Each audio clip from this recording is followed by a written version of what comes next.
The Porsche 911 has been an iconic sports car globally. However, there's always been one version of the 911 that constantly gets the enthusiast heart pumping, and that's a 911 with a GT3 badge. That's because it's the only version that's developed by Porsche Motorsports. It's also the only 911 that's powered by a naturally aspirated engine. And for 2022, it is finally making a return based, of course, off of the all-new 8th generation 992 body architecture. So let's take a first look.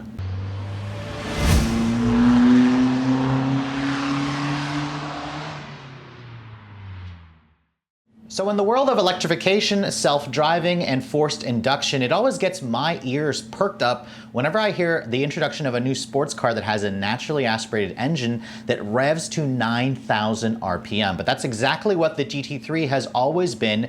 And for 2022, it is back with the same 4-liter naturally aspirated flat 6. That's right, this is the only naturally aspirated engine in the 911 lineup. Porsche says the engine is virtually identical to the 911 GT3 Cup car, a race car, or the previous generation 911 Speedster. It displaces 4 liters, of course. It has 6 individual throttle bodies. It revs to 9,000 RPM, so Porsche says it's one of the most responsive engines you're going to drive. And this year it makes 502 horsepower, which is up 2 horsepower from the previous generation, and 346 pound-feet of torque. That's up 7 pound-feet, of course, from the previous 991.2 generation GT3. Now you can take your pick between a 7-speed PDK or a 6-speed manual transmission. Remember, GT3s are only rear-wheel drive, and Porsche says performance this year means you'll get to 60 in 3.2 seconds with the PDK model, while reaching a top speed of 197 miles per hour. Now, of course, those numbers are very impressive. They're also very conservatively rated, but the GT3's mission has never been to be the quickest accelerating 911. Be sure to buy a 911 Turbo S if you guys want that, but this is supposed to be the most track-focused model, the most aurorally pleasurable version, because remember, it's got a race car engine basically that revs to 9,000 RPM. And by the way, if you guys are wondering what that sounds like, I'm gonna play some engine clips for you because Porsche, of course, wanted you guys to hear what this motor sounds like at full boil.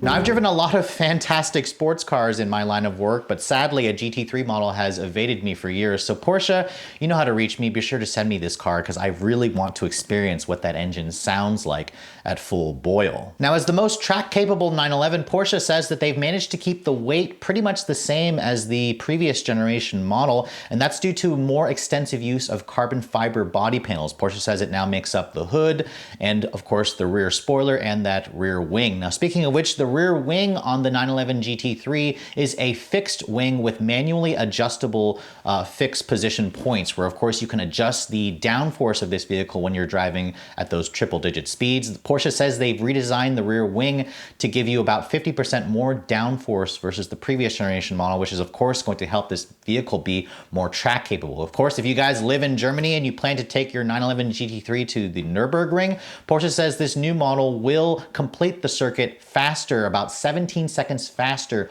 than the previous generation, which of course with Porsche, numbers mean everything, and it's just a more track capable sports car for the 2022 model year. One of the reasons that makes the GT3 so much more track capable is an entirely new suspension, a front and rear suspension system that doesn't share any components with the regular 911 versions, even the Turbo and Turbo S models, because Porsche again has tuned the suspension specifically for track duty. The tires are also bigger this year. You'll get standard 20-inch wheels in the front, 21-inch wheels in the back. They're 10 millimeters wider for increasing the grip, because remember, the previous generation 911 GT3 would produce nearly 1.1 Gs when you guys are actually driving this thing around a track. So I imagine the new one will have even more grip, which will allow it, of course, to get better numbers when you guys are planning to take it out to the track. Now, of course, track numbers are great to talk about, but what about the exterior styling of the new 911 GT3? Now, of course, it has that new 992 body that Porsche essentially builds on. The front fascia, of course, has a unique front end treatment that, of course, allows for more cooling.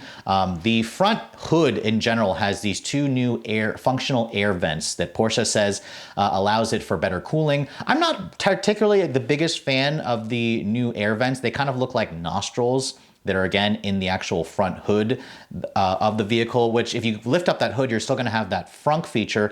All 911 GT3s will come standard with the 4-point LED headlights with LED daytime running lights. You have LED turn signals.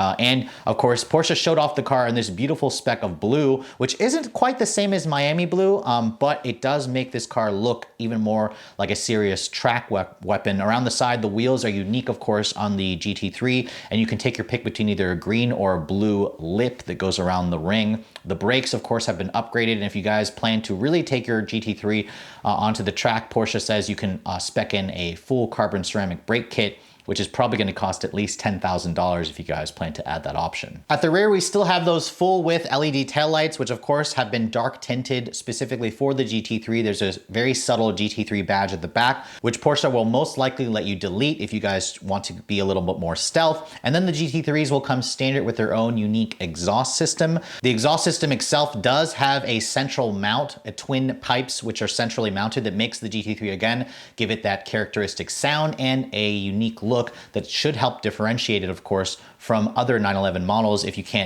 couldn't tell, at least from the big wing that's at the back. Now on the inside of the 911 GT3, the interior is virtually identical, of course, to the 992 generation, 8th generation 911, which means you have a standard 10.9-inch Porsche Connect touchscreen infotainment system, along with wireless Apple CarPlay, which is of course very nice to have. The instrument panel is flanked, of course, by a centrally mounted analog tachometer with two 7-inch digital displays on each side. It all makes for a very modern looking cabin, but the GT3, of course, builds upon the regular 911's interior with standard Race Tech's interior fabric treatment, which is kind of a unique suede that you get on the on the GT3 models. The steering wheel also has a unique multifunction GT3 design with the Race Techs, and for the first time ever, Porsche is allowing GT3 buyers to get the drive mode selector actually mounted on the wheel. Previously, you couldn't get that feature, and it allows drivers to easily change what drive mode you'd like to be in versus having to go to the center console. Now, speaking of the center console, you guys probably noticed the actual shifter that you get on this model. It looks like a manual shifter, which you can get.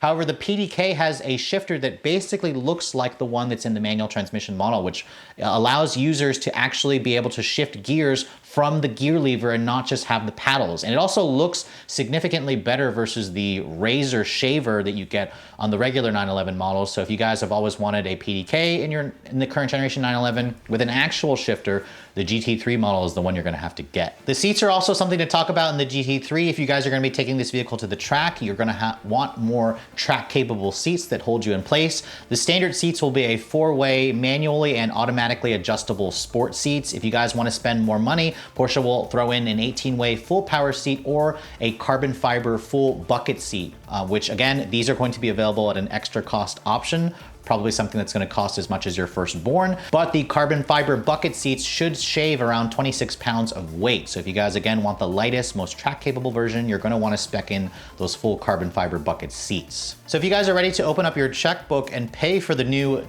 most track capable version of the 911, be sure to pay a pretty penny, because this vehicle, when it goes on sale in the fall of 2021, so in a few months, should be priced around the $150,000 mark. Now, Porsche didn't have final pricing just yet. They'll announce that as we get closer to the on sale date. However, I'm just going off of numbers based off of what the old GT3 started at, which was around $147,000. Don't forget that there's an even harder spec GT3 RS that will be coming that should be, again, closer to the $200,000 mark. So again, a lot of enthusiasts love the GT3, but haven't had a chance to drive one because it is part of an exclusive club and it's an expensive proposition. But if you guys have the cash, it is one of the most track capable and just most aurorally pleasurable 911s that you can buy, just because of that naturally aspirated howling flat six. But with all that said, I hope you guys have enjoyed my first look overview on the 2022 911 GT3. If you're also looking to see the latest cars I'm testing, be sure to follow me on Instagram at redline_reviews, like us on Facebook, and as always, guys, please keep subscribing to the Redline Reviews YouTube channel for all the latest reviews. Thank you so much for watching. I'll catch you all in the next video.